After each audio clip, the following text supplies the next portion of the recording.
La famille, voilà, soyez tous salués. On va écouter un gars là. Voilà, on écoute un gars là, on revient. Alassane Ouattara est vraiment cerné au niveau national et international. Il veut faire un énième coup d'État. Ceux qui l'ont aidé à prendre le pouvoir ont décidé de le lâcher. Il demande et réclame Urbi et Orbi une élection inclusive avec M. Guillaume Soro, M. Tidiane Thiam, M. Babo Laurent. Ce président des partis politiques ne peut pas être exclu. Voilà, famille. Le gars qu'on vient d'écouter là, c'est un soréiste. Il s'est fait appeler Soulé de Paris. Lui aussi se dit panafricain ou panafricaniste. Il a tellement l'amour du panafricanisme. Non seulement il vit en France, il a des papiers français, mais en plus il met le nom de la capitale française sur son nom, Soulé de Paris. Étant panafricain comme il se le définit là, la logique aurait voulu qu'il se fasse appeler Soulé de Bamako, ou bien Soulé de Ouagadougou, ou bien Soulé de Niamey. Bon, bref, ça c'est pas le sujet. Bon, j'aimerais dire à ce gars là, ils n'ont qu'à se réveiller, hein. Ils n'ont qu'à se réveiller de leurs rêves là. Ce n'est pas les discours propagandistes là qui vont enlever le président Ouattara au pouvoir. Ces discours de propagande là, c'est pas ce qui va enlever le président Ouattara au pouvoir.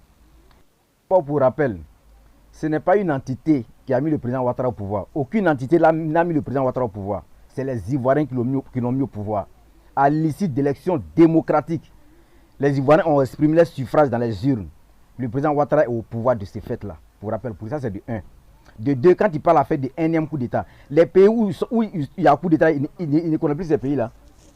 Les pays où les dirigeants sont au pouvoir par coup d'État, les pays qui soutiennent là, ils ne voient pas ça.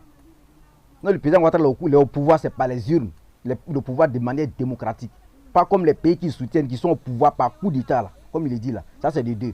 Maintenant, quand il parle à faire de la communauté internationale, lâcher le président Ouattara, tel. Attends, champion, il faut te réveiller, hein. Il n'a qu'à se réveiller. Voilà, quand il parle à faire des communautés nationales, il dit, ceux qui sont exclus là, ceux que tu as cités là, Soro, Guillaume, Laurent Gbagbo, tout ce qui a été exclu de la course aux élections là, c'est la loi. Voilà, c'est la loi qui les a exclus. Donc, communauté internationale là, ils ne sont pas au-dessus de nos institutions. Les décisions n'est pas au-dessus de nos institutions. Il faut que vous compreniez ça. Donc, les individus que tu as cités là, ils ont été exclus par la loi. D'ailleurs, c'est cette même communauté internationale, en l'occurrence, l'Union européenne, lors de leur dernière conférence de presse, qui ont statué qu'ils ont un regard sur les élections en Côte d'Ivoire. Mais en ce qui concerne l'éligibilité de tel ou tel candidat, cela dépend des institutions de la Côte d'Ivoire. Ils l'ont dit, tu n'as pas entendu? Et ils ne s'en mêlent pas. C'est les institutions de la Côte d'Ivoire, ils respectent ça. Bien qu'ils soient en partenariat avec la Côte d'Ivoire.